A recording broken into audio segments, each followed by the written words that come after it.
Welcome to Telugu one. గడిచిన కూటమి ప్రభుత్వ 100 రోజుల పాలనపై తులసిరెడ్డి గారి విశ్లేషణ, అలాగే పోలీసు హింస, జత్వానీ లాంటి కేసుల్లో పోలీసులు ఏ రకంగా ప్రభుత్వ తొత్తులుగా మారి ఆంధ్రప్రదేశ్ పోలీసు ప్రతిష్టని ప్రపంచవ్యాప్తంగా ఎంత దిగజార్చారు అనే దానికి సంబంధించిన అంశాలు, అట్లాగే జమిలి ఎన్నికలు, ఈ కూటమి ప్రభుత్వం తవ్వుతున్న అవినీతికి సంబంధించిన కేసులు బాగా లోతుగా పరిశీలిస్తే ఆంధ్రప్రదేశ్ పిసిసి చీఫ్ షర్మిల మొన్న వ్యాఖ్యానిస్తూ తాడేపల్లి ప్యాలెస్లో ఉండడం కూడా అది తాకాలి, ఆ మూలాలు కూడా బయటకు తీయాలి అని ఆమె వ్యాఖ్యానించారు. వీటన్నిటి మీద సుదీర్ఘంగా మనతో విశ్లేషించడానికి, తెలుగుని ప్రేక్షకులకి వారి అభిప్రాయం పంచుకోవడానికి ఆంధ్రప్రదేశ్ కాంగ్రెస్ పార్టీ ఆ చీఫ్ స్పోక్స్ పర్సన్ తులసిరెడ్డి గారు మనతో ఉన్నారు. నమస్కారం తులసిరెడ్డి గారు. ఈ 100 రోజుల పాలన ఏదైతే కూటమి పాలన, ప్రజల ఆకాంక్షలు, వాళ్ళ హామీలు ఏ మేరకు సఫలీకృతం అయ్యారు, వాళ్ళకున్న రాజబాట, పూలు ముళ్ళు, దాన్ని వివరిస్తారా? మీరు చెప్పినట్లు చంద్రబాబు నాయుడు గారు ముఖ్యమంత్రిగా జూన్ 12న ప్రమాణ స్వీకారం చేశారు. ఈరోజు సెప్టెంబర్ 30, అంటే 108 రోజులు. మొత్తం 5 సంవత్సరాల కాలం, అంటే 1825 రోజుల్లో 108 రోజులు అనేది అది స్వల్పమే. ఆ యాంగిల్ ఒకటి ఆలోచించాలి. కానీ అట్ ది సేమ్ టైం ఆయన కొత్తగా ముఖ్యమంత్రి కాలేదు, ఆల్రెడీ 14 సంవత్సరాలు ముఖ్యమంత్రి అయినాడు. కాబట్టి ఆయనకు మొదలుపెట్టిన రోజున ఉంటే ఆయన ఆ గతాన్ని కూడా యాడ్ అవుతుంది ఆయన అనుభవానికి. కాబట్టి ఆ కోణంలో కూడా ఆలోచించాలి. ఒకటి 108 రోజులే అనేది ఒకటి స్వల్పకాలము, రెండవది 14 సంవత్సరాలు ఆల్రెడీ ముఖ్యమంత్రిగా ఉన్నది. ఆ రెండు కోణాల్లో ఆలోచించి ఈ 108 రోజుల పాలనను మనము అనలైజ్ చేయాల్సి వస్తుంది. నాణ్యానికి బొమ్మ బొరుస ఉన్నట్లు ఈ 108 రోజుల పరిపాలనకు మెరిట్స్ ఉన్నాయి, డిమెరిట్స్ ఉన్నాయి. మనం ముందే మెరిట్సే తీసుకుంటే దీంట్లో ప్రధానంగా ఒక 5-6 మెరిట్స్. సామాజిక పెన్షన్ల పంపిణీ పథకం అనేది సూపర్ 6 పథకాల్లో అది ఒకటి అనౌన్స్ చేసిన హామీల్లో. దాన్ని మొదటి రోజునే ఇస్తామని చెప్పారు, ఇంటి వద్దనే ఇస్తామని చెప్పారు ఎన్నికలకు ముందు. ఆ ప్రకారంగా దాన్ని ఇంప్లిమెంట్ చేస్తున్నారు. దాంట్లో 100% సక్సెస్ సామాజిక పెన్షన్ల పథకం. రెండవది ఉద్యోగస్తులకు, విశ్రాంత ఉద్యోగస్తులకు జీతాలు, పెన్షన్లు అది నెల మొదటి రోజున, రెండవ రోజున ఇస్తున్నారు. అది కూడా సక్సెస్ కిందే లెక్క. మూడవది అన్నా క్యాంటీన్లు. ఒకవేళ గ్రామీణ ప్రాంతాల్లో ఓపెన్ చేయకుండా అర్బన్ ప్రాంతాల్లో ఏదో కొన్ని అన్నా సరే అవి ఒక పాజిటివ్ పాయింట్.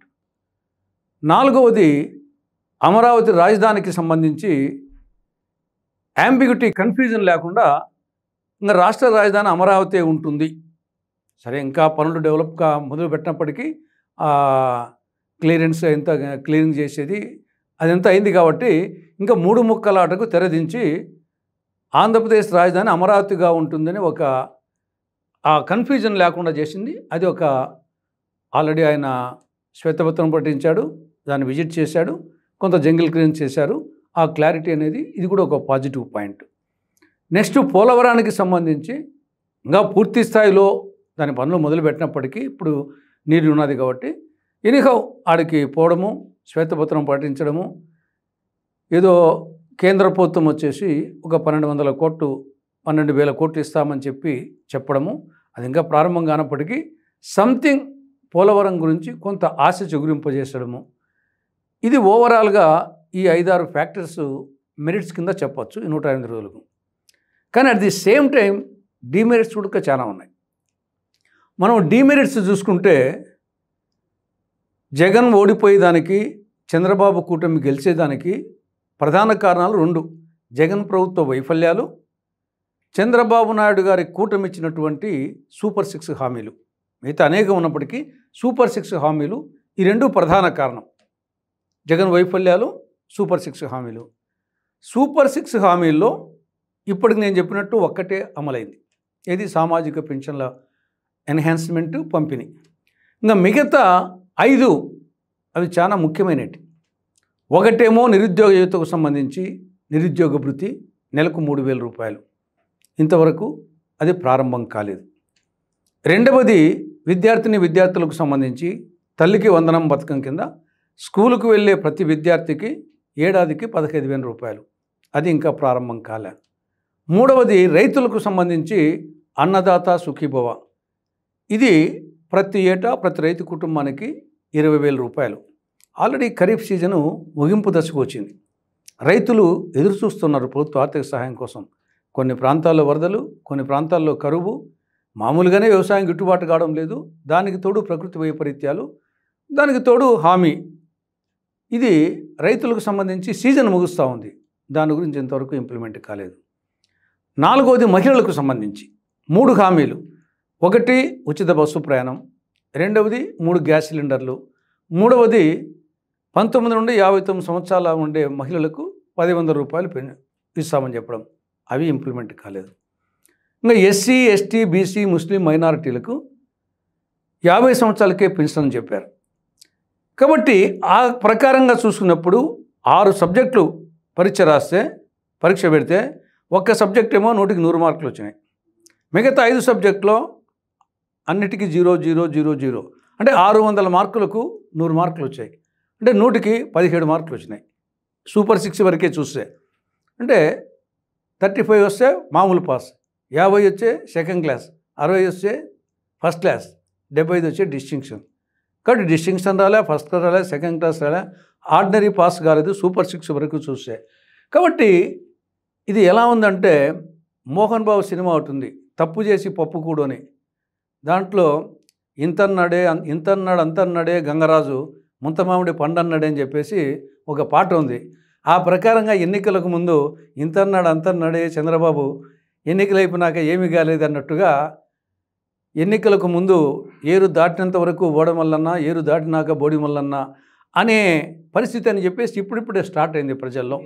ముందుగా ఏదైతే దీన్ని కోట్ చేస్తూ ముందుగా రిమార్క్స్లోనే 100 రోజులు అనేది స్వల్పం, అతి స్వల్పం అని అన్నారు. ఇది నిదానంగా ఇప్పుడు గ్యాస్ సిలిండర్స్ అనేది ఏదో నెక్స్ట్ మంత్ నుంచి అది ఇంప్లిమెంటేషన్ అనేది. ఈ పథకాలకు ఏదైతే వనరులు డబ్బు కావాలో దానికి సంబంధించి ప్రస్తుతానికైతే ఖజానా ఖాళీ. గడిచిన 5 సంవత్సరాల విధ్వంసం తాలూకు రిపేర్ చేయడానికే కొంత సమయం తీసుకునే పరిస్థితి ఉంది.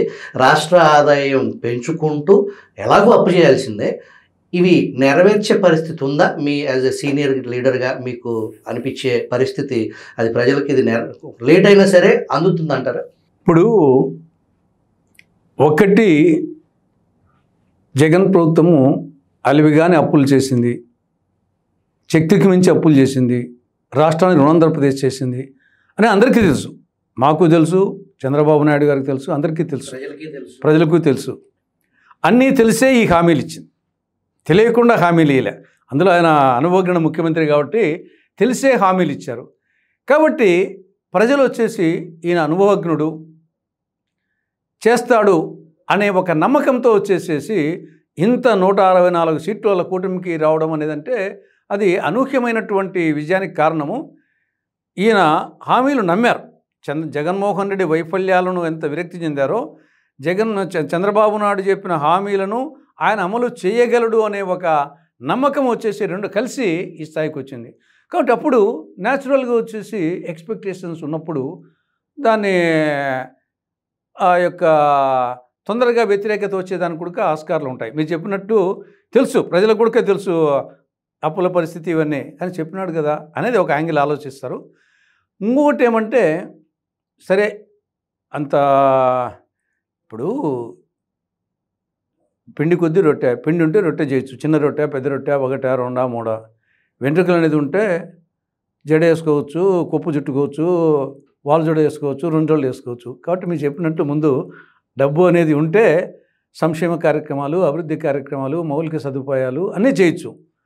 ఇక్కడ ఫైనల్గా వచ్చేసి రూపాయి రాక రూపాయి పోక, ఇది ఓవరాల్గా వచ్చేసి కుటుంబ బడ్జెట్ నట్టే. ఎవరైనా రూపాయి రాక ఏమొస్తుంది రాష్ట్ర ప్రభుత్వానికి? సంపద వచ్చేసి ఒక్కసారి ఓం పట్ అంటే మాయాబజార్ సినిమాలో వచ్చేదేం కాదు. అది చెప్పొచ్చు సంపద సృష్టిస్తా అని చెప్పేసి, అంత ఈజీ కాదు. అంటే రూపాయి రాకకుండే మార్గాలేమి? ఒకటి, కేంద్ర ప్రభుత్వం నుండి మనకు రావాల్సిన గ్రాంట్ అది ఆటోమేటిక్గా వస్తుంది. రెండవది, మనకు పన్నుల్లో మన వాటా అనేది వస్తుంది. గ్రాంట్ల కాడ కొంత మనకు అనుకూలం ఉండే వాళ్ళు ఉంటే బంతిలో ఏడ కూర్చున్నా కొంచెం ఎక్కువ పడుతుందంటూ గ్రాంట్ల కాడ కొంత అడ్వాంటేజ్ తీసుకొని వచ్చడానికి అవకాశం ఉంటుంది. నెక్స్ట్ వచ్చేసి రాష్ట్ర revenue, state taxes, state non taxes, అప్పులు. ఇవి ఓవరాల్గా రూపాయి రాకకు సెంట్రల్ గవర్నమెంట్కి వచ్చే దాంట్లో పన్నుల వాటా గ్రాంటు, రాష్ట్ర ప్రభుత్వానికి సంబంధించి tax revenue, non tax revenue and అప్పులు. ట్యాక్స్ రెవెన్యూకు వచ్చేసి పన్నులు పెంచాలా లేదా ఉన్నదాన్ని సమర్థవంతంగా రాబట్టాలా. ఇది ఒక టైపు, ఇది ఒక టైపు. పన్నులు పెంచాలంటే పన్నులు పెంచాలా, ధరలు పెంచితే మళ్ళీ ప్రజల్లో రియాక్షన్ వచ్చేసి అప్పుడే దంచుడు, బాధుడు, వీరబాధుడు అనే కార్యక్రమాలు మొదలుపెట్టినారని చెప్పేసి అది వస్తుంది. కాబట్టి పన్నులు పెంచితే సమస్య, ధరలు పెంచితే సమస్య. ఇంకా మిగతా ట్యాక్సులు పెంచకుండా రెవెన్యూ పెంచలేము. అప్పులకు ఆల్రెడీ FRBM యాక్ట్ ఒకటి ఉంది. ఆల్రెడీ ఇప్పటికే అప్పులు చేశారనేది ఆ గవర్నమెంట్ ఉంది. ఈ గవర్నమెంట్ వచ్చేసి దొడ్డిదారిన అప్పులు చేసినా కానీ ఈరోజు అన్నీ తెలిసిపోతాయి. కాబట్టి విపరీతమైన అప్పులు చేసేదానికి లేదు, ట్యాక్స్ రెవెన్యూ పెంచేదానికి లేదు. కేంద్రం నుండి ఏదో అంతో ఇంతో కొంచెం అడిషనల్గా తెచ్చుకునే అవకాశం ఉంది. కాబట్టి ఏదో అద్భుతాలు సృష్టిస్తాడు అనే దానికి ఆస్కారం లేదు. జగన్మోహన్ రెడ్డి కేవలం 11 సీట్లకే పరిమితమైనప్పటికీ కూడా రాష్ట్రంలో జరుగుతున్న పరిణామాలని, పరిస్థితుల్ని ఆయన బెంగళూరు నుంచి హుటాహుటిని ఇక్కడికి రావటం, ఇక్కడ ఏదో బీహార్ కంటే దారుణం ఏదో జరిగిపోతుంది, అసలు లా అండ్ ఆర్డర్ లేదు, కేవలం 10-15 రోజులకే కూటమి ప్రభుత్వాన్ని బర్తరఫ్ చేయాలి, ఇక్కడ రాష్ట్రపతి పాలన పెట్టాలని ఢిల్లీలో యాగీ చేయటం, ధర్నా చేయటం, అట్లా ఆయన హైపర్ యాక్టివ్గా ఉన్నారు. ఆయన హైపర్ యాక్టివ్గా ఉన్నంత వరకు ఈ రాష్ట్రం వైపు కొత్తగా పారిశ్రామికవేత్తలు చూసి ఇక్కడ పెట్టుబడి పెట్టి దాన్ని ఉపాధి కల్పించడం, దాని తద్వారా గవర్నమెంట్కి ఆదాయం వచ్చే పరిస్థితులు కనుచూపు మేరలో ఉన్నాయి అంటారా? ఇప్పుడు దాని అన్నిటికంటే ప్రత్యేక హోదాగా తేవగలిగితే ఇవన్నీ పక్కకు పోతాయి. రాష్ట్రానికి కేంద్రాన్ని ఒప్పించి ప్రత్యేక హోదా తెస్తే ఆటోమేటిక్గా వచ్చేసి ట్యాక్స్ ఇన్సెంటివ్స్ ఉంటాయి. కాబట్టి ఏ పారిశ్రామికవేత్త అయినా కానీ చంద్రబాబు కోసమో, జగన్ కోసమో, మీకోసమో, నా కోసమో పెట్టాడు, అతని కోసం పెడతాడు అంతే. కాబట్టి ఎప్పుడు ప్రత్యేక హోదా అనేది వస్తే ట్యాక్స్ ఇన్సెంటివ్స్ వస్తే దానికోసం పెడతాడు. దానికి ఇవన్నీ మీరు చెప్పినట్టు మిగతా లా అండ్ ఆర్డరు, ఈ యొక్క నాయకుల యొక్క వేధింపులు, ఈ యొక్క ఏసీబీ, పీసీబీ, జేసీబీ అని ఏసీబీ కేసులు పెట్టడము, జేసీబీలతో కూల్చడము, పీసీబీ పొల్యూషన్ కంట్రోల్ బోర్డు పెట్టడము, ఇవన్నీ జగన్ హయాంలో చేయడం అనేది జరిగింది. కాబట్టి మెయిన్గా పరిశ్రమలు రావాలి, పెట్టుబడులు రావాలి అంటే ప్రధానంగా వచ్చేసి ప్రత్యేక హోదా మీద కాన్సన్ట్రేట్ చేయడం అనేది అన్నిటికంటే ఇంపార్టెంట్ నా అభిప్రాయం. అది వస్తే ఇవన్నీ కొంచెం ఉంటాయి, కానీ ఇవన్నిటినీ ఓవర్ రైడ్ చేసేదానికి ఆస్కారం ఉంటుంది. ఎందుకంటే 5 ఏళ్ళు గవర్నమెంట్కి డోకా లేదు కాబట్టి, మళ్ళీ గవర్నమెంట్ ఎవరు చూస్తుందో చెప్పలేం. కాబట్టి 5 ఏళ్ళే ఒక గ్యారెంటీ ఉంటుంది. కాబట్టి ట్యాక్స్ ఇన్సెంటివ్స్ కాబట్టి ఆ కోణంలో గవర్నమెంట్ ఆలోచించడం మంచిది. తిరుపతి శ్రీవారి లడ్డూ మీద ప్రపంచవ్యాప్తంగా కోట్లాది మంది భక్తుల మనోభావాలకు సంబంధించిన అంశం, దాంట్లో అధికార పార్టీ జగన్మోహన్ రెడ్డి వైఖరి, దాన్ని ఎలా చూడాలి? ఇది తెలా పాపం తలా పిడికిడని సామెత ఉంది. వెంకటేశ్వరుని స్వామికి నష్టం కలిగించడంలో, తిరుమల ప్రతిష్టకు నష్టం కలిగించడంలో, తిరుపతి లడ్డు ప్రాముఖ్యత తగ్గించడంలో అటు టీడీపీ, ఇటు జనసేన, ఇటు బీజేపీ, ఇటు వైకాపా 4 పార్టీలు, నలుగురు బీజేపీ కంటే పార్టీగా తీసుకోవచ్చు. ఇక్కడ చంద్రబాబు నాయుడు, జగన్, పవన్ కళ్యాణ్, బీజేపీ నాయకులు నలుగురు నష్టం కలిగించారు. వెంకటేశ్వర స్వామికి విపరీతం నష్టం కలిగించిన అభిప్రాయం. ఇక్కడ ముందు చంద్రబాబు నాయుడు ఇళ్లలో నంబర్ 1 నా అభిప్రాయం. ఎందుకంటే చిన్నప్పుడు ఎప్పుడో ఒక రాజు బంటు కథ చదివాను. ఆ రాజు బంటు కథ ఏమంటే, ఎండాకాలం రాజు వేటకు పోయినాడు అడవికి. వేట అయిన తర్వాత అలసిపోయినాడు. మధ్యాహ్నం ఒక చెట్టు కింద పండుకున్నాడు, నిద్ర వచ్చింది. పక్కనే బంటు సేవకుడు కూర్చున్నాడు. ఈ లోపల ఆ బంటుకు రాజు అంటే చాలా అమితమైన ప్రేమ, భక్తి. ఈ లోపల ఒక ఈగ వచ్చేసి రాజు ముక్కు మీద వాలింది. ఇతను ఆ ఈగను తోలింటే సరిపోయింది. కానీ అయ్యో రాజుకు నిద్రాభంగం కలుగుతుందనే ఆవేదనతో పక్కన ఒక బండరాయి ఉంటే తీసుకొచ్చేసి మోదినాడు. ఆ ఈగ పారిపోయింది, రాజు చచ్చిపోయినాడు.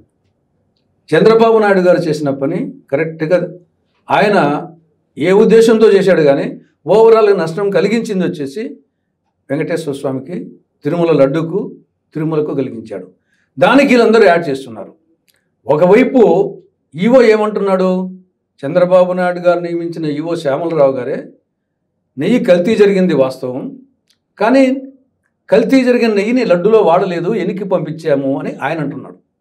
ఈవో శ్యామలరావు గారు నెయ్యి కల్తీ జరిగింది వాస్తవమే, కానీ అది పైకి తీసుకొచ్చి లడ్డూలో వాడలేదు, అది వెనక్కి పంపించేసామని చెప్పేసి ఆయన నియమించిన ఈవో చెప్తున్నాడు.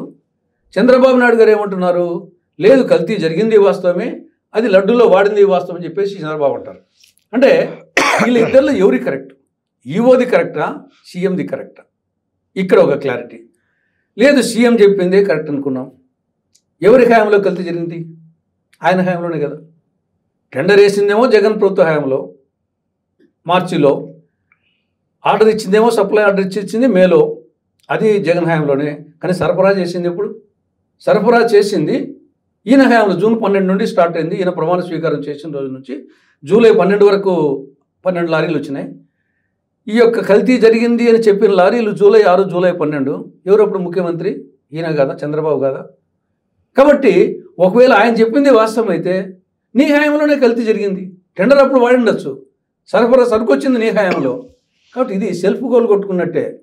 కాబట్టి దీంట్లో ఇది ఒకటైతే, ఒకవైపేమో ఈవో లడ్డులో వాడలేదు, అపవిత్రం జరగలేదు ఆయన అంటే, పవన్ కళ్యాణ్ గారు అపవిత్రం జరిగింది, ఈవోనేమో అపవిత్రం జరగలేదు ఆయన అంటాడు.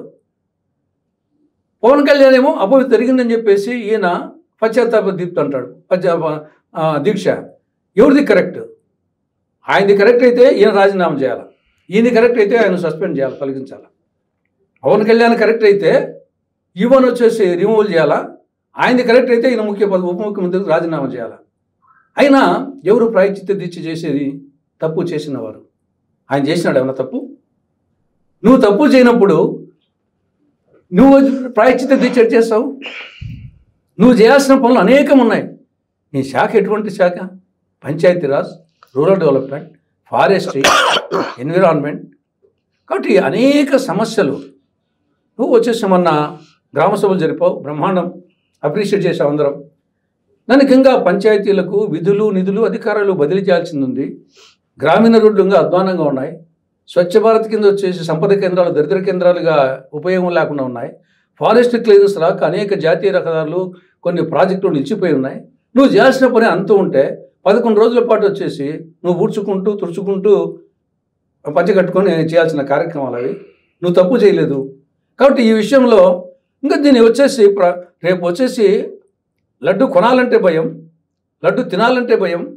1కి 10 సార్లు ఆలోచించుకునే విధంగా అందరూ కలిసి దీన్ని వచ్చేసి తిరుపతి ప్రతిష్టను వచ్చేసి బాగా దెబ్బతీస్తారని చెప్పేసి నా అభిప్రాయం. ఈ జగన్మోహన్ రెడ్డి మతం, మానవత్వం అంటాం, 4 గోడల మధ్య బైబిల్ చదువుతాను, బయటకు వచ్చిన తర్వాత హిందువుగా, ముస్లింగా, సిక్కుగా అనుసరిస్తాను అని అంటాం. నా స్నేహితుడు నిన్న ఒక మాట అన్నాడు, మేము 4 గోడల మధ్య చికెను మటన్ వండుకుంటాం, బయట శాకాహారులుగా ఉంటామని. అట్లా అనుకోవచ్చా? ఆయన నా మతం మానవత్వం అన్నారు, ఆ తర్వాత డిక్లరేషన్ పెట్టాల్సిన అవసరం లేదు, పో ఏం రాసుకుంటావు రాసుకో, మానవత్వం రాసుకోపో అని కూడా అన్నారు. దాన్ని ఎలా చూడాలి? జగన్మోహన్ రెడ్డి మానవత్వం గురించి చెప్పడము, దయ్యాలు వేదాలు వల్లించడం, కీచకుడు, దుశ్శాసనుడు, మహిళా సాధికారత గురించి మాట్లాడడం, గాడ్సే గాంధీజం గురించి మాట్లాడడం ఎట్లా ఉంటుందో జగన్మోహన్ రెడ్డి మానవత్వం గురించి మాట్లాడడం అట్లా ఉంటుంది. ఆయన దానవత్వం గురించి, రాక్షసత్వం గురించి మాట్లాడితే కరెక్ట్గా ఉంటుంది, పర్ఫెక్ట్గా ఉంటుంది. ఇప్పుడు రఘురామకృష్ణంరాజుకు మీ పార్టీ ఎంపీకి రాజద్రోహం కేసు పెట్టి మీ కస్టడీలో ఉన్నప్పుడు కొట్టడం వచ్చేసి, కాళ్ళు ఆల్మోస్ట్ వచ్చేసి చూస్తే ఇది వచ్చేసి మానవత్వం. ఎవరన్నా మానవుడు అనేవాడు చేసే పనేనాది? రెండవది, కోడికత్తి కేసు విషయంలో వాడు అమాయకుడు వచ్చేసి సీను 5 సంవత్సరాల పాటు ఉంటే సాక్ష్యం చెప్పడాన్ని పోకుండా, పక్కనే ఉండి కోర్టుకు పోకుండా ఒక దళిత అబ్బాయిని వచ్చేసి 5 సంవత్సరాల పాటు జైల్లో మగ్గడం వచ్చేసి నీ సాక్ష్యం ఇవ్వని కారణంగా ఇదీనే మానవత్వం అంటారా? మీ చిన్నాయన చంపిన వాళ్లకు అని ముద్దాయిలుగా ఉన్న వాళ్లకు నువ్వు వత్తాసు పలుకుతూ ఉంటే వాళ్ళకు వచ్చేసి సిబిఐ వాళ్ళను వాళ్ళ పని వాళ్ళు చేయకుండా చేసుకుని దీన్ని వచ్చేసి మానవత్వం అంటారా? ఇక్కడ రాజధాని రైతులు, మహిళలు వాళ్ళు ప్రజాస్వామ్య పద్ధతిలో, అహింసా పద్ధతిలో నిరసన కార్యక్రమాలు చేస్తూ ఉంటే కనకదుర్గమ్మను దర్శించుకున్నానికి పోతామంటే వాళ్ళని పోనీయకుండా వాళ్ళ యాత్రలు కట్టుకొని వాళ్ళను దుస్తులు చింపి దీన్ని మానవత్వం అంటారా? కాబట్టి జగన్మోహన్ రెడ్డి చెప్పే మానవత్వానికి అర్థమే లేదు. అది దానవత్వం, రాక్షసత్వం. ఇక డిక్లరేషన్. ఇక్కడ ఒక్కొక్క దేవాలయానికి కొన్ని సాంప్రదాయాలు, పద్ధతులు ఉంటాయి. ఇప్పుడు రాఘవేంద్ర స్వామి దేవాలయం, మంత్రాలయం ఉంది. నేను ఒకసారి పోయాను. అక్కడ షర్టు బనియను విప్పాల. నాకు కూడా కొంచెం ఇబ్బంది అనిపించింది. కానీ వాళ్ళ సాంప్రదాయాలు కాబట్టి ఇప్పిపోవాల్సి వచ్చింది. అది అక్కడ సాంప్రదాయం. శబరిమలై అక్కడ మహిళలు పోయేదానికి లేదు, అక్కడి సాంప్రదాయం. ఈవెన్ తిరుమలలో సరే అన్యమతస్కులు డిక్లరేషను. ఈవెన్ హిందువులు కూడా ప్యాంట్ వేసుకొని పోయేదానికి లేదు, పంచె కట్టుకొని పోవాలా. కాబట్టి ఒక్కొక్క దేవాలయానికి ఒక్కొక్క సాంప్రదాయాలు ఉంటాయి, రూల్స్, నిబంధనలు ఏమన్నా ఆ సాంప్రదాయాలను పాటించాలా. అవి పాటించకపోవడం అంటే మనకి ఇష్టం లేకపోతే పోకుండా ఉండాలా, పోయిన తర్వాత ఖచ్చితంగా పాటించాలా. కాబట్టి జగన్మోహన్ రెడ్డి ఆడ ఏముంటుంది డిక్లరేషన్లో? వెంకటేశ్వర స్వామి మీద నాకు నమ్మకం ఉంది, విశ్వాసం ఉంది. అంతే కదా. దానికి ముందు నేను పలానా మతానికి చెందినవాడిని, వెంకటేశ్వర స్వామి పట్ల నమ్మకం ఉంది, నన్ను దర్శనానికి అనుమతించండి. దాంట్లో నీకు వెంకటేశ్వర స్వామి మీద నువ్వు వచ్చేసి డిక్లరేషన్ మీద సంతకము పెట్టాల్సి వస్తుందని నువ్వు వచ్చేసి పోలేదంటే నీకు వెంకటేశ్వర స్వామి మీద భక్తి లేనట్టుగా నువ్వే సెల్ఫ్ డబ్బా కొట్టుకున్నావు, సెల్ఫ్ గోల్ కొట్టుకున్నావు. రెండవది, నువ్వు వచ్చేసి అటు హిందువులను మోసం చేస్తున్నావు, ఇటు క్రైస్తవులను మోసం చేస్తున్నావు. ఏమి నీ మతం ఖచ్చితంగా చెప్పు. నీ మతం చెప్పుకునే దానికి లేదు, నేను హిందువునే కానీ కన్వర్టెడ్ క్రిస్టియన్ అయ్యారు మా పూర్వీకులు, నేను ఆచారాలు పాటిస్తానని చెప్పు. మనకి ఉన్నది వాస్తవం చెప్తే ప్రజలు వచ్చేసి హర్షిస్తారు. దాన్ని ముసుగులో పెట్టాల్సిన అవసరం ఏముంది? కానీ నువ్వు డిక్లరేషను నేను పెట్టను అనేది రూల్స్ ఉన్నంత వరకు అది ముఖ్యమంత్రి కానీ, మాజీ ముఖ్యమంత్రి కానీ, సామాన్యుడు కానీ ఎవరిన పెట్టాల్సిందే. ఏపీజే అబ్దుల్ కలాం పెట్టాడు, సోనియా గాంధీ గారు పెట్టారు. నువ్వు గతంలో పెట్టేది అంటున్నావు అంటే అప్పుడు తప్పు చేశానని చెప్పి ఇప్పుడు తప్పు చేస్తూ ఉంటావా? కాబట్టి తప్పు ఎప్పుడేం తప్పే. కాబట్టి డిక్లరేషన్ విషయంలో అతను ఆర్గ్యుమెంట్ కరెక్ట్ కాదు. అతను సెల్ఫ్ గోల్ కొట్టుకున్నాడు. అంటే నీకు వెంకటేశ్వర స్వామి మీద భక్తి లేదని నిరూపించుకున్నావు. నువ్వు హిందువు కావు, రెడ్డివి కావు, రెడ్డివి కావు అని చెప్పేసి ఇన్నాళ్ళు జగన్మోహన్ రెడ్డి ఆ ఫ్యామిలీ వచ్చేసి అడ్వాంటేజ్ తీసుకున్నది. ఓట్లకు వచ్చేకల్లా క్రైస్తవుల ఓట్లన్నీ మూకమడిగా. మళ్ళీ అక్కడ రెడ్డిస్ నామినేషన్ ఏరియా కదా, కడప ప్రాంతంగా, కొద్ది రాష్ట్రంలో, కొన్ని రాయలసీమ ప్రాంతంలో మళ్ళీ వచ్చేసి రెడ్డి. కాబట్టి రెండింటినీ వాడుకొని అటు ఆ ఓట్లను ఈ ఓట్లను వాడుకొని ఆ కుటుంబము ఆ స్థాయికి వచ్చేదానికి కారణం వచ్చేసి మనం డెమోక్రసీలో అవునన్నా కాదన్నా ఫైనల్గా ఓట్లే నాయకుడు డిసైడ్ చేసేది. కాబట్టి ఇప్పుడు అతను వచ్చేసి బయటపడిపోయినాడు. నీకు వెంకటేశ్వర స్వామి మీద నమ్మకం లేదని చూపించావు. నువ్వు హిందువు కావు, రెడ్డివి కాదని చెప్పేసి ఓపెన్ అయిపోయినాడు. బైరెడ్డి రాజశేఖర్ రెడ్డి తెలుగుదేశం పార్టీకి సంబంధించిన నాయకుడు. రెడ్డి కాదురా నాయనా, అతను రెడ్డి కాదురా నాయనా, నమ్మండ్రా అని చెప్పేసి ఈ మధ్య ఆయన ప్రెస్ మీట్లో అన్నాడు. ఈయన రెడ్డి కానే కాదంటారా? ఇప్పుడు ఎవరో కాదు, పొరినల్ నియోజకవర్గము, సింహాద్రిపురం మండలము, బలుపునూరు. జగన్మోహన్ రెడ్డి తండ్రి రాజశేఖర రెడ్డి, రాజశేఖర తండ్రి రాజారెడ్డి, రాజారెడ్డి తండ్రి వెంకటరెడ్డి, వెంకటరెడ్డి తండ్రి పుల్లారెడ్డి. ఈ వెంకటరెడ్డి హయాంలో జరిగింది ఇంత. వెంకటరెడ్డి వచ్చేసి సింహాద్రిపురం మండలం బలుపునూరులో విలేజ్లో ఉండేవాళ్ళు. ఇప్పుడు మా అల్లుని ఊరు కూడా ఆ ఊరే, ఇద్దరు దాయాదులే. మా అల్లుని ఇంటి పేరు కూడా ఎడుగూరి నవీన్ కుమార్ రెడ్డి, వీళ్ళు కూడా ఎడుగూరి వెంకటరెడ్డి. ఎస్ అనేది మధ్యలో వచ్చింది. ఎందుకు ఆ మధ్యలో వచ్చిందంటే ఆ ఊరిలో వెంకటరెడ్డి అనే పేరు ఉండేవాళ్ళు చాలామంది ఉన్నారు. ఎడుగూరి వెంకటరెడ్డి ఇంకా 4 మంది ఉన్నారు. ఏ ఎడుగూరి వెంకటరెడ్డి అన్నప్పుడు వీళ్ళది ఒక సందులో ఉండేది ఇండ్లు, సందింటి వెంకటరెడ్డి అన్నారు. సందులో ఇల్లును సందింటి అన్నారు. కాబట్టి ఎడుగూరి సందింటి వెంకటరెడ్డి అని ఆనటి పేరు వచ్చింది. యాక్చువల్గా ఎడుగురే, సందింటి అనేది లేదనమాట. లోకల్గా ఆ ఊర్లో కనుక్కున్న దానికోసం సందింటి వెంకటరెడ్డి రా అన్నారు. ఎడుగూరి సందింటి వెంకటరెడ్డి పోయి ఎడుగురికి వై వచ్చింది, సందింటికి ఎస్ వచ్చింది. YS Venkatareddy, YS Rajareddy, YS Rajasekhara Reddy, YS Jaganmohan Reddy ఇట్లా వచ్చింది. ఆ తర్వాత అది వైఎస్ అయింది. దీన్ని వెంకటరెడ్డి గారి హయాంలోనే ఆ కుటుంబము వివిధ కారణాల చేత క్రిస్టియానిటీకి కన్వర్ట్ అయిపోయారు. కాబట్టి సర్టిఫికేట్లోనేమో ఇప్పుడిక హిందూనే ఉంటుంది. తర్వాత క్యాస్ట్ రాసింటారు, లేకపోతే కాపు. ఇప్పుడు మేమందరం కాపు. నా సర్టిఫికేట్ కాపు, నీలం సంజయ్ రెడ్డి సర్టిఫికేట్ కాపు, కోట్ల విజయభాస్కర్ సర్టిఫికేట్ కాపు ఉంటుంది, కిరణ్ కుమార్ రెడ్డి కాపు. కాబట్టి రాయలసీమలో రెడ్లు అనేది అది ఒక టైటిల్ అంతే. కానీ క్యాస్ట్ వచ్చేసి కాపునే. అంటే వీళ్ళకు కూడా కాపు ఉంది, కానీ కన్వర్టెడ్ క్రిస్టియన్ కాబట్టి అది కన్వర్టెడ్ క్రిస్టియన్ అయినప్పటికీ అది ఓసీ కిందనే ఉంటుంది. అదే ఎస్సీలు కన్వర్టెడ్ అయితే బీసీ కింద ఒక కేటగిరీకి పోతుంది, వీళ్ళు పోరు.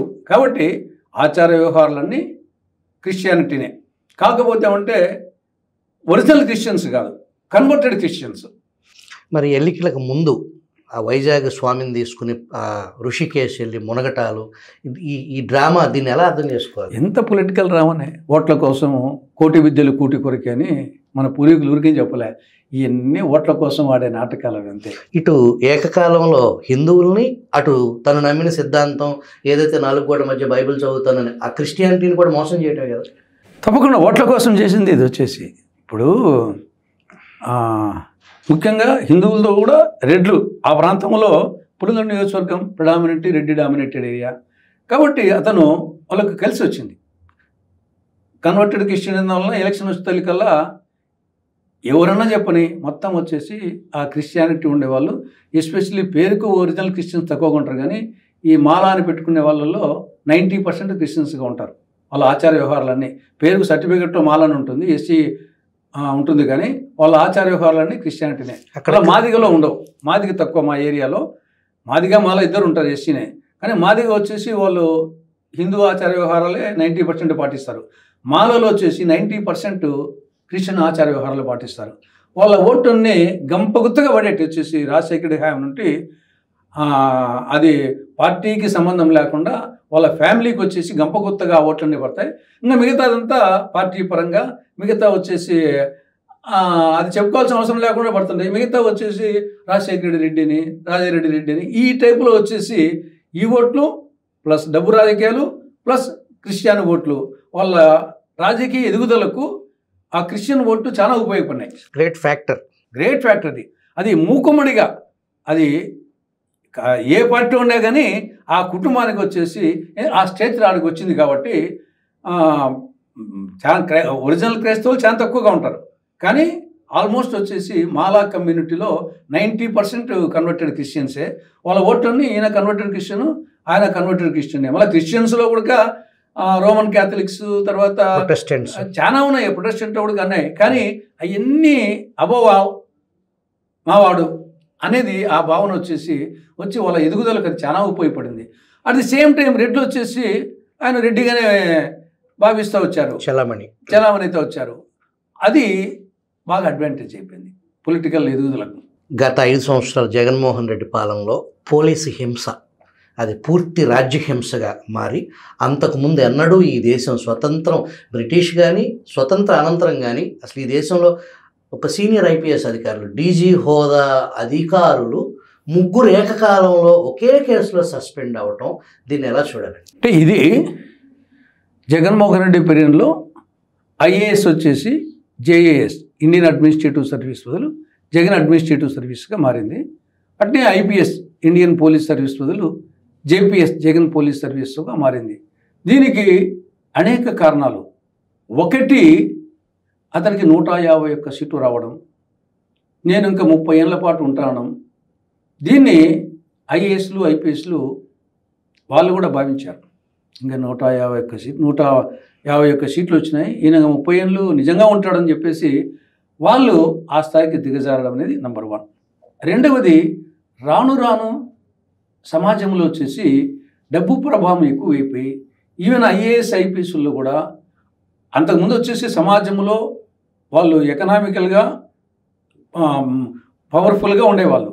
కానీ వాళ్ళ ముందరనే ఒక సాఫ్ట్వేర్ ఇంజనీర్ అనే పిల్లగాడు వచ్చేసి 2 ఏళ్లలో వచ్చేసి ఆయన అమెరికాకు పోయి ఈయనకు రిటైర్మెంట్ ఏజ్లో ఈయనకు ₹1,00,000 జీతం వస్తే వానికి మొదటి సంవత్సరమే అంతకన్నా ఎక్కువ వచ్చే విధంగా చూసి వీళ్ళు కూడా చాలామంది డబ్బులకు ప్రలోభపడము, పదవుల ప్రమోషన్స్కు ప్రలోభపడము, తర్వాత రిటైర్మెంట్ అయిన తర్వాత ఎక్స్టెన్షన్ కోసము, లేదా కొన్ని రాజకీయ పదవుల కోసము, ఇవన్నీ వచ్చేసి వాళ్ళకు ప్రలోభాలకు లొంగే వాతావరణం వచ్చి ఏం చెప్తే దాన్ని చేసేదానికి పోటీలు పడి చేసేదానికి జగన్మోహన్ రెడ్డి మళ్ళా గెలుస్తాడని ఒకటి, ఆయన గుడ్ లుక్స్లో ఉంటే కనుక ప్రమోషన్స్ వస్తాయి, రిటైర్మెంట్ తర్వాత మళ్ళా వస్తాయి, మంచిగా వస్తాయని చెప్పేసి ఇచ్చలవిడిగా చేశారు.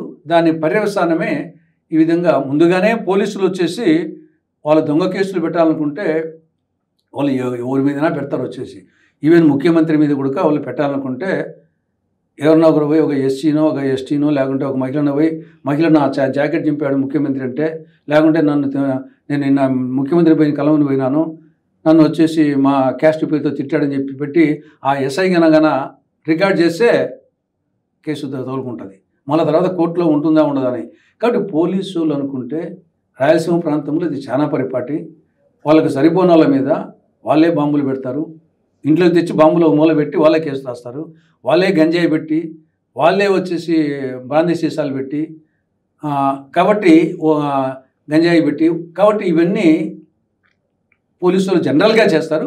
జగన్ పీరియడ్లో అది తారాస్థాయికి పోయింది. ఈ యొక్క ప్రలోభాలకు లొంగి దాన్ని ఆయన ఎంకరేజ్ చేశాడు. యథా రాజా తదా ప్రజ తదా అధికారులు అన్నట్టుగా చేసి దాని పర్యవసానమే మీరు చెప్పినట్లు దాన్ని బరి తెగించి చేశారు. దొరికితే దొంగ, దొరక్కుంటే ధర.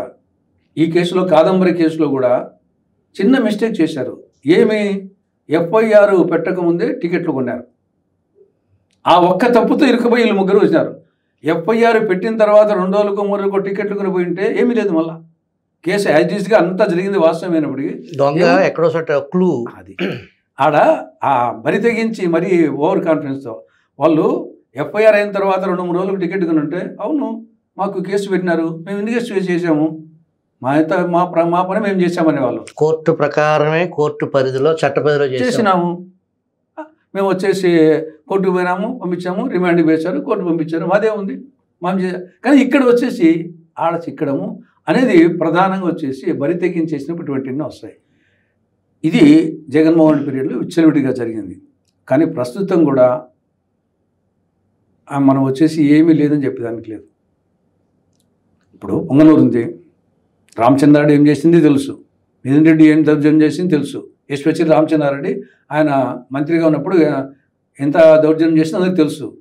కానీ ఈ గవర్నమెంట్ వచ్చిన తర్వాత కూడా పొంగనూరుకి అక్కడ మిథున్ రెడ్డి అక్కడ ఎంపీ, వాళ్ళ నాయన వచ్చేసి ఎమ్మెల్యే, వాళ్ళ ఊర్లోకి పోయేదానికి కూడా పోలీసులు అడ్డుకోవడం అనేది ఇది ఏమాత్రం వచ్చేసి ప్రజాస్వామ్యం కాదు. అంతకుముందు రామచంద్రారెడ్డి యొక్క దౌర్జన్యాన్ని ఆయన వచ్చేసి రిజైన్ చేయాలనే స్థాయికి నేను ఆర్గ్యుమెంట్ చేసినోని. కానీ అట్ ది సేమ్ టైం ఈ గవర్నమెంట్ వచ్చిన తర్వాత ఇప్పుడు కొంచెం తగ్గింది. ఆ రామచంద్రారెడ్డి విషయంలో కానీ మిథున్ రెడ్డి విషయంలో కానీ వాళ్ళు ఏమొచ్చే సస్వలం చెప్పడం లేదు. కానీ వాళ్ళ సొంత ఊరికి పోయేదానికి కూడా అలౌట్ చేయకుండా పోలీసులు అనేది ఇది కూడా ఏ విధంగా ప్రజాస్వామ్యం కాదు. ఇప్పుడు వచ్చేసి తిరువూరులో ఏం జరుగుతుంది, మిగతా అనేక అంశాలు వచ్చేసి దీన్ని జాగ్రత్తలు తీసుకోవాల్సిన అవసరం ఉంది. వాళ్ళు కచ్చి చేస్తారని చెప్పేసి మేము కచ్చి తీర్చుకుంటాం అనుకుంటే కచ్చి రాజకీయాలు వద్దనే జగన్మోహన్ రెడ్డిని ఆ స్థాయికి పంపారు 150 నుండి 11కు. వీళ్ళు కచ్చి రాజకీయాలు చేస్తామంటే దానికోసం కాదు ఎన్నుకున్నది, మంచి పాలన అందిస్తామని. కాబట్టి కొన్ని అక్కడక్కడ తప్పులు జరుగుతున్నాయి ఏ గవర్నమెంట్లో కూడా. జాగ్రత్త పడకుంటే తిరువూరు ఎమ్మెల్యే కొలికిపూడి శ్రీనివాసరావు వర్షన్ని ఎలా చూడాలి? సరే, నేను ఆయన నుంచి పర్సనల్ కానీ ఆయన మొదటి నుండి కూడా ర్యాష్. ఇదే ఒక మీటింగ్లో నేనున్నాను, అక్కడ వచ్చేసి ఢిల్లీలో ఏదో పోయినాడంట ఈ యొక్క కాంగ్రెస్ నాయకుడు రమేష్ ఉన్నట్టుండి వచ్చేసి చెప్తూ కొడతా అంటాడు. జయరాం రమేష్ను చెప్తూ కొడతా. నేను అక్కడ ఉన్నాను మీటింగ్లో, పబ్లిక్ మీటింగ్ వచ్చేసి ఒక పుస్తక ఓపెనింగ్ దాంట్లో చెప్తూ కొడతాను అని అన్నాడు. అప్పుడు ఏమన్నా కొట్టాడాలన్నా గలాటపడాలన్నా ఊరుకుండి వచ్చేసి దాని మీద వచ్చేసి నన్ను ఏఐసిసి అధిష్టానవర్గము నీ సమక్షంలో వచ్చేసి ఒక వ్యక్తి ఈ విధంగా చెప్తూ కొడతానంటే నువ్వేం మాట్లాడని చెప్పేసి నన్ను మందలించే స్థాయిలో ఆడ కొట్టాడాలన్నా ఇటువంటి పరిస్థితి. ఆయన కొంచెం నోటి దుర్సిక్కు. అది రాజకీయాల్లోకి ఎదగటానికి ఒక ఎంపీ టికెట్ ఒక ఎమ్మెల్యే టికెట్ సాధించడానికి ఆ స్పీడు ఆ వర్షను ఆ లక్ష్యం కోసం పనిచేశారు అనుకోవచ్చు. ఒకసారి వచ్చి చట్టసభల్లో అడుగుపెట్టి ప్రమాణ స్వీకారం చేసిన తర్వాత అంతకు ముందు ఉన్న పరిస్థితి పూర్తి భిన్నంగా, ఈవెన్ రాజశేఖర రెడ్డి కూడా ముఖ్యమంత్రి అవటానికి ముందు ఆయన ప్రవర్తన, ముఖ్యమంత్రి అయిన తర్వాత ఆ ధోరణి మార్చుకుని తన మీద ఉన్న గతంలో పడిన మచ్చని కూడా తుడుకునే ప్రయత్నం చేసిన పరిస్థితి. దాన్ని అంతకు ముందు స్పీడ్ లాగానే కొనసాగించడం, దాన్ని ఎలా చూడాలి? కరెక్ట్ కాదు. ఈవెన్ ముందు కూడా ఉండాల్సిన అవసరం అలా చెప్పదలుచుకున్నది. ఇప్పుడు వచ్చేసి నాకంటే మీ ముందర వచ్చేసి నా అభిప్రాయాలు వచ్చేసి మెరిట్స్ డిమెరిట్స్ రెండు చెప్తున్నాం. వచ్చేసి చంద్రబాబు పాలనకు మెరిట్స్ ఉన్నాయి, డిమెరిట్స్ చెప్తున్నాము. కాబట్టి దాని బూతు పదాలతో కాకుండా మంచి భాషలోనే చెప్పచ్చు. కాబట్టి ఏమి ప్రతిపక్ష నాయకుడిగా ఉన్నప్పుడు కూడా బూతు పదాలతోనే రాజకీయ నాయకులు వచ్చినారా, అప్పుడు కూడా కరెక్ట్ కాదు. సరే మీరు చెప్పినట్లు అయినప్పటికీ తర్వాత వచ్చినాకైనా సరే పదవిని దృష్టిలో పెట్టుకొని, ప్రభుత్వాన్ని దృష్టిలో పెట్టుకుని, ముఖ్యమంత్రికి నేను ఏం మాట్లాడినా ఫైనల్గా ఇది పార్టీకి ప్రభుత్వానికి అన్వయిస్తుందని చెప్పేసి ఆ ఆలోచనతో ఆయన కొంచెం వచ్చేసి జాగ్రత్తలు తీసుకోవాల్సిన అవసరం ఉంది. ఆయనే కాదు, మిగతా ఎవరైనా సరే. ఏదైతే నాటి వైసీపీ ఎంపీ రఘురామకృష్ణంరాజుని తన పుట్టినరోజున ఉద్దేశపూర్వకంగా పుట్టినరోజున ఎత్తుకొచ్చి కస్టడీలో చిత్రహింసకి గురి చేశారు, కాళ్ళు చిరిగిపోయేలాగా కొట్టారు. అది ఆనాటి CID chief PV Sunil Kumar సమక్షంలో జరిగింది అనేది ఒక ఇన్వెస్టిగేషన్ నడుస్తుంది. దానికి సంబంధించి మేము కొట్టిన మాట వాస్తవం, వీడియో కాల్లో చూపించమన్నారు, చూపించాము అనేది రికార్డ్ అయ్యింది అనేది మనకు వార్తలు వచ్చాయి. దానికి కొన్ని గంటల క్రితం పివి సునీల్ కుమార్ ట్విట్టర్ వేదికగా ఆ ఎక్స్లో పోస్ట్ చేశారు, నా మీద ఆరోపణలు చేస్తే, నిరాధార ఆరోపణలు చేస్తే నేను ఎస్సీ ఎస్టీ చట్టం ప్రయోగిస్తాను, ఎప్పటికైనా జైలుకు పంపిస్తానని అని చెప్పేసి పివి సునీల్ కుమార్ అన్నారు. దాన్ని ఎలా చూడాలి? అంటే కదా ఎస్సీ ఎస్టీ యాక్టు, ఈ ఎస్సీ ఎస్టీ యాక్టు దుర్వినియోగం అవుతా ఉందని చెప్పేసి అనేక సంవత్సరాలుగా అనేక మంది బయటికి చెప్పలేకుండా కానీ లోపల ఆయన ఒక నిందితుడు కేసులో, కోర్టు పర్యవేక్షణలో కేసు విచారణ ఉంది. ఇది ఒక రకంగా బెదిరింపు కాదంటారు బహిరంగంగా? అంతే కదా, బ్లాక్మెయిలింగే కదా, డెఫినెట్గా వచ్చేసి బ్లాక్మెయిలింగే. నువ్వు ఆరోపణలు వచ్చేసి అనేకం చేస్తూ ఉంటావు. వచ్చేసి ఇప్పుడు సోషల్ మీడియాలో దాంట్లో వచ్చేసి నువ్వు చేసావా లేదా అనే దాని గురించి రేపు కోర్టులో ఇది విచారణ అప్పుడు చెప్పు, విచారణ తర్వాత అగైన్ కోర్టు ఉన్నాయి, విచారణతోనే ఫైనల్ ఏం కాదు కదా. మీరు విచారణ చేశారు, ఇప్పుడు విచారణ చేస్తున్నారు, ఫైనల్గా కేసు తేల్చాల్సింది కోర్టు, కింది కోర్టు, మధ్య కోర్టు, పై కోర్టు ఉన్నాయి. కాబట్టి కోర్టులో తేలుతుంది. దానికి ఎందుకు ఉలిక్కి పడాల్సిన అవసరం ఏముంది? గుమ్మడికాయలు దొంగంటే భుజాలు తడుముకున్నట్టు ఎందుకు ఉలిక్కి పడాలా? ఆయన దేశంలోనే ఎక్కడా జరగని దుర్వినియోగం ఈ ఎస్సీ ఎస్టీ అట్రాసిటీ యాక్ట్ గడిచిన 5 సంవత్సరాలు దుర్వినియోగం అయింది. అదే ప్రాక్టీస్లో మళ్ళీ అప్పుడు తప్పులు చేసిన అధికారులు మళ్ళీ దాన్నే ప్రయోగిస్తాం అని అనటాన్ని అది బరితెగింపు కదా? ఇదే ఈ నిజంగా ఇది వచ్చేసి చాలా సందర్భాల్లో ఈ ఎస్సీ ఎస్టీ యాక్ట్ వచ్చేసి ఖచ్చితంగా దుర్వినియోగం అవుతూ ఉంది. దాని గురించి మాట్లాడాలంటే భయపడతాం. మళ్ళీ వచ్చేసి ఎందుకంటే ఈ ఎస్సీ ఎస్టీల అసోసియేషన్స్ మొత్తం వచ్చేసి మళ్ళీ పడిపోతారు. వచ్చేసి మొత్తం మాకు వ్యతిరేకంగా చెప్పేసి మీ మీద నా మీద కూడా పడిపోవచ్చు. ఆ స్థాయిలో ఉందన్నమాట వచ్చేసి. కానీ జరిగేది వాస్తవం. కాబట్టి గతంలో జరిగింది, ఇప్పుడు జరుగుతుంది, రేపు జరుగుతుంది. దాని గురించి పునరాలోచించాల్సిన అవసరం ఉంది. రాజకీయ నాయకులు ప్రతి ఒక్కరు వచ్చేసి ప్రభుత్వాలు భయపడిపోతున్నాయి. వాళ్ళేమో ఓకల్గా వస్తారు, ఈ పక్క వచ్చేసి భయపడిపోతారు. ఏమన్నా కేసు పెడతామంటారు. వదికేమో మందకృష్ణ మాదిగా గర్వంగా చెప్పుకుంటాడు, మందకృష్ణ మాదిగా అని. మనం వేరే వాళ్ళ మాదిగా అంటే ఎస్సీ ఎస్టీ యాక్ట్ పెడతా ఉంటారు. ఇది ఎందుకు విచిత్రంగా అర్థమే కాని వ్యవహారం. ఆయన గర్వంగా ఫీల్ అవుతాడు. దీని మీద పునఃసమీక్షించాలి, చట్టసభలో చర్చ జరగాల్సిన అవసరం ఉంది. ఇది కాంగ్రెస్ హయాంలో పెట్టినాయి, ఎవరి హయాంలో పెట్టినాయి. దీని గురించి ఆనాటి పరిస్థితి అది, ఆనాడు పెట్టడానికి ఒక సహేతుకమైన కారణం ఉంటుంది. కాబట్టి దాన్ని ఎప్పటికప్పుడు వచ్చేసి మనము అమెండ్మెంట్స్ ఎందుకు చేస్తున్నాం, కాన్స్టిట్యూషనల్ అమెండ్మెంట్స్ చేసుకున్నప్పుడు ఒక ఇష్యూ మీద వచ్చేసి ఆనాటి పరిస్థితి బట్టి, సామాజిక కాలమాన పరిస్థితి బట్టి దాని గురించి పునరాలోచించాల్సిన అవసరం ఉంది ఖచ్చితంగా. ఫైనల్గా తులసిరెడ్డి గారు, జమిలీ ఎన్నికల్లో చాలా మోజుగా ఏదైతే భారత ప్రధాని నరేంద్ర మోడీ వెళ్ళి తీరాల్సిందే, ఆయన జమిలీతోనే హిట్ కొట్టాలనే ఆ కుతూహలాన్ని ఎలా అర్థం చేసుకోవాలి? అది జరిగే పరిస్థితి ఉందా? ఇప్పుడు నరేంద్ర మోడీ గారు కానీ జమిలీ ఎన్నికలకు అనుకూలంగా వాదన చేసేవాళ్ళు కానీ వాళ్ళు చెప్పే కారణాలు 2. ఒకటి, ప్రభుత్వానికి ఎన్నికల ఖర్చు తగ్గుతుంది. రెండవది, మోడల్ కోడ్ ఆఫ్ కాండక్ట్ తరచుగా వస్తున్నందువలన అభివృద్ధి కార్యక్రమాలు నిలిచిపోతున్నాయి. కాబట్టి జమిలీ ఎన్నికలు పెడితే ఎన్నికల ఖర్చు తగ్గుతుంది, అభివృద్ధి పీటీ ఉషలాగా పరిగెత్తుతుంది. ఇవి ప్రధానంగా చెప్పే 2 కారణాలు. ఆ 2 కారణాల్లో హేతుబద్ధత లేదు అనేది నా అభిప్రాయం. ఎన్నికల ఖర్చుకు సంబంధించి ఓవరాల్గా మొత్తం అసెంబ్లీకి, పార్లమెంటుకి అన్నిటికీ పెడితే అనుకున్నాం ఒక 10,000 కోట్ల రూపాయలు అవుతుంది. కానీ కేంద్ర ప్రభుత్వ బడ్జెట్, అన్ని రాష్ట్ర ప్రభుత్వాల బడ్జెట్లు 5 ఏళ్లకు కలిపితే ఎవరి ఇయర్ 50 లక్షల కోట్ల రూపాయలు కేంద్ర బడ్జెట్, మిగతా రాష్ట్రాలది ఒక 50 లక్షలు, అంటే 100 లక్షల కోట్లు ఎవరి ఇయర్. అట్లా 5 సంవత్సరాలకు 500 లక్షల కోట్ల రూపాయలు వచ్చేసి బడ్జెట్. ఈడ 10,000 కోట్ల రూపాయలు అంటే 0.01%. ప్రజాస్వామ్య పరీక్షణ కోసము 0.01% బడ్జెట్ ఎలక్షన్ ఎక్స్పెండిచర్ అనేది ఇన్సిగ్నిఫికెంట్. కాబట్టి అది లెక్కలోకి రాదు. నంబర్ 1.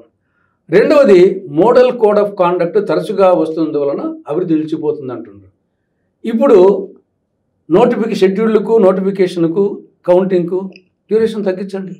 ఒకవేళ అదే నిజం అనుకుంటే తగ్గించండి. రెండవది, పాత పథకాల కంటిన్యూషన్కి ఇబ్బంది లేదు. కొత్త పథకాలు పెట్టాలనుకుంటే ఎలక్షన్ కమిషన్ పర్మిషన్ తీసుకొని ఒప్పుకుంటే పెట్టుకోవచ్చు ఇప్పుడు కూడా. కాబట్టి కొట్టంలో ఎలుక ఉందని కొట్టానికి అగ్గి పెడతావా? కాబట్టి ఈ 2 రీజనబుల్గా లేదు. ఇక ఇది అసాధ్యం అంటాను. అసాధ్యం ఎందుకు అంటున్నానంటే 18 రాజ్యాంగ సవరణలు చేయాలి. 18 రాజ్యాంగ సవరణలకు లోక్సభలో, రాజ్యసభలో 2/3 మెజార్టీ రావాలా. కొన్ని దాంట్లకు 50% ఆఫ్ ద స్టేట్ అసెంబ్లీస్ ఒప్పుకోవాలా. అది వాళ్ళకు మెజార్టీ ఉన్న కూడా ఒప్పుకుంటారు. కానీ లోక్సభలో, రాజ్యసభలో 2/3 మెజార్టీ వచ్చే క్వశ్చనే లేదు ఇప్పుడు కానీ, సమీప భవిష్యత్తులో కానీ. లోక్సభకు సంబంధించి టోటల్ సీట్స్ 543, 2/3 రావాలంటే 362 రావాలి. ప్రజెంట్ ఎన్డీఏ బలము 293, అంటే షార్టేజీ 69. వాళ్ళని ఎంతమందిని చేసినా కానీ 69 వచ్చే పరిస్థితి లేదు. రాజ్యసభలో టోటల్ సీట్స్ 245, అందులో 2/3 వచ్చేసి 164 రావాలి. ఎన్డీఏకు ఉండేది 121, అక్కడ షార్టేజ్ 43. ఎట్టి పరిస్థితుల్లో రాబో రోజుల్లో ఇంకా తగ్గేదే. ఈ అసెంబ్లీ ఎన్నికలు హర్యానా, మహారాష్ట్ర ఇవన్నీ వచ్చినాక ఓడిపోయే పరిస్థితి కాబట్టి ఇంకా తగ్గేదే. కాబట్టి ఇది 2/3 మెజారిటీ రాజ్యాంగ సవరణ ద్వారా దీన్ని అయ్యే క్వశ్చనే లేదు, అసాధ్యం. తర్వాత ఆచరణ సాధ్యం కాదు. ఎందుకు ఆచరణ సాధ్యం కాదంటే ఇప్పుడు ఒక ఎమ్మెల్యే చనిపోతాడు, ఒక ఎంపీ చనిపోతాడు, ఏం చేస్తావు? నీ ప్రకారంగా జమిలీ ఎన్నికలు అంటే ఇంకా ఒకసారి ఎన్నికలు అయిపోయినాక 5 ఏళ్ల పాటు ఎన్నికలే ఉండకూడదు దేశంలో. Kashmir to Kanyakumari, attic to Cuttack.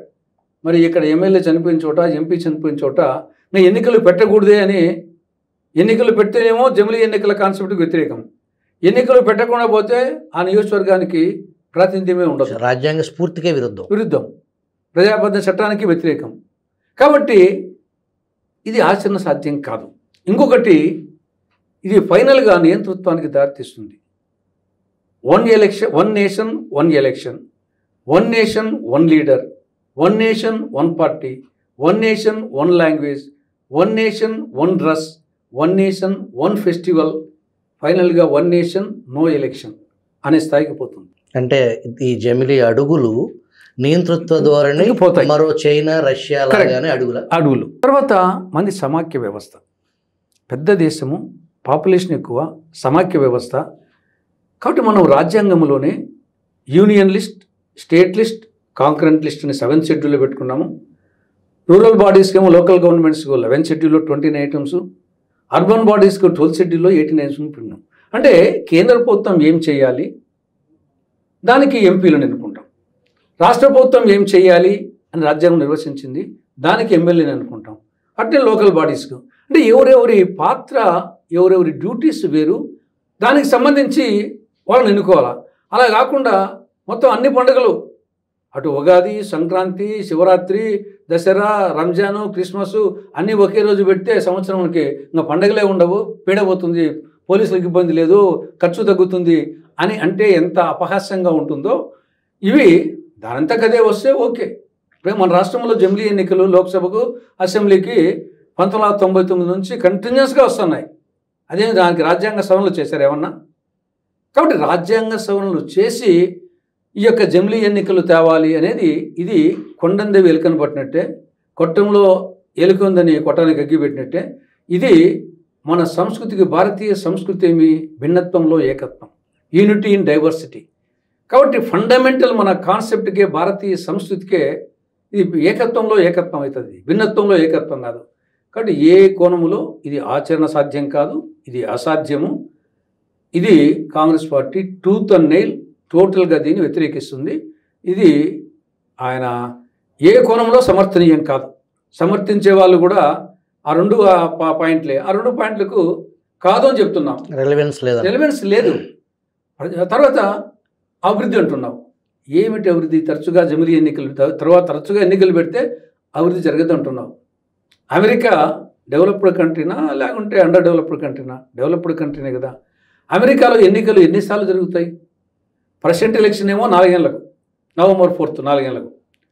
తర్వాత వచ్చేసి సెనెట్కి ఏమో 6 ఏళ్లకు ఒకసారి, హౌస్ ఆఫ్ రిప్రజెంటేటివ్స్కి ఏమో 2 ఏళ్లకు ఒకసారి, గవర్నర్కి ఏమో 4 ఏళ్లకు ఒకసారి, మళ్ళీ కౌంటీస్కి ఏమో ఏ రాష్ట్రానికి ఆ రాష్ట్రం ఎప్పుడంటప్పుడు పెట్టుకుంటారు.